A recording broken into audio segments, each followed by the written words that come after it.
Happy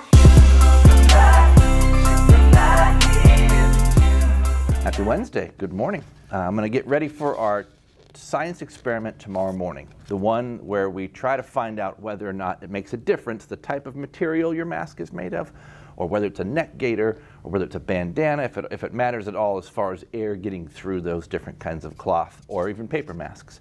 And so today what I'm going to do is I'm going to prepare our brave volunteer. He's going to take one for the team here. So we're going to run some piping through our head, and we're going to use that to test our different types of masks by shooting some air up the bottom and then out the mouth. But we have a solid mouth, so we need to make a hole in the mouth here, which will involve using the drill and some drill bits.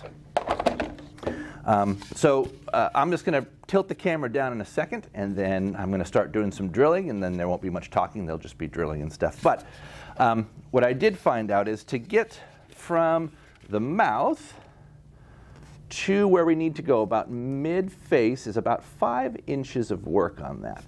So I have to use a fairly long drill bit, which means the hole's going to be pretty big. So of my drills to choose from, one of these smaller ones might be nice, but they're not going to be 5 inches long. So I'm going to have to use one of these bigger ones here to get in back enough so we can make the hole from the mouth to the mid and from the bottom up to make that connection here. So let's tip the camera down and get to work.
Okay, so we've got our patient doing fine now. We have the hole drilled in our test subject. We have 2 holes, one in the bottom that goes up through and comes out in the mouth.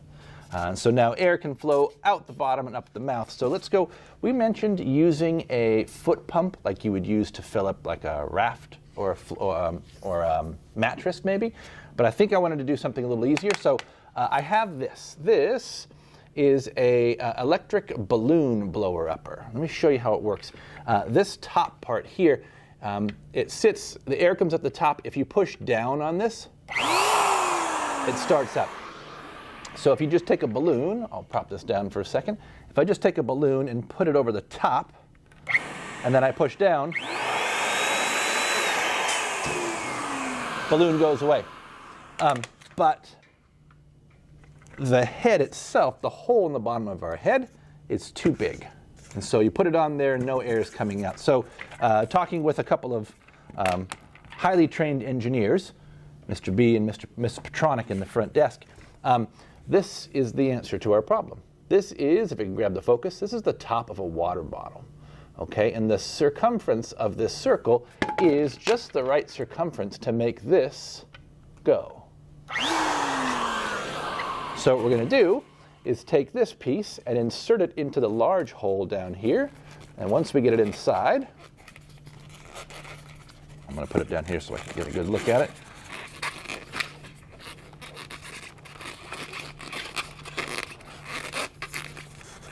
All right. Now if it grabs the focus, you can see that it's in there pretty good. It's not going to sit level, but now when I push the head down, I get air coming out. So that's step one. We have our head ready to go. And if I push down here, the goal will be, if we can get this lighter to get blown out, So if I put this in front of his mouth, wait for the wind to go, and I have the lighter lit, and right now with no mask on, he can easily blow the candle out. So the question we have to ask tomorrow will be, will he be able to blow out that flame while wearing any one of our masks? So I want to be very certain what we're actually testing here. Okay, we have a mask set up for this guy. I want to make sure we understand exactly what we're testing. We are not testing whether or not these masks will prevent coronavirus infection, okay? None of us are virologists. None of us have microscopes. The virus is way too small for us to see those kind of particles. But what we can measure with our very crude scientific experiment is whether or not these masks are good at stopping air from going through. And if the virus is hanging out in the air, particularly the moist particles in the air, then that might give us a clue as to what might be the most effective. But we're not testing whether or not this stops a virus. We are testing whether or not air can get through there or wind can get through there. And we may find out that they all work great. We may find out that they all don't work, right? So we're going to find out tomorrow. But here are our things we're going to test.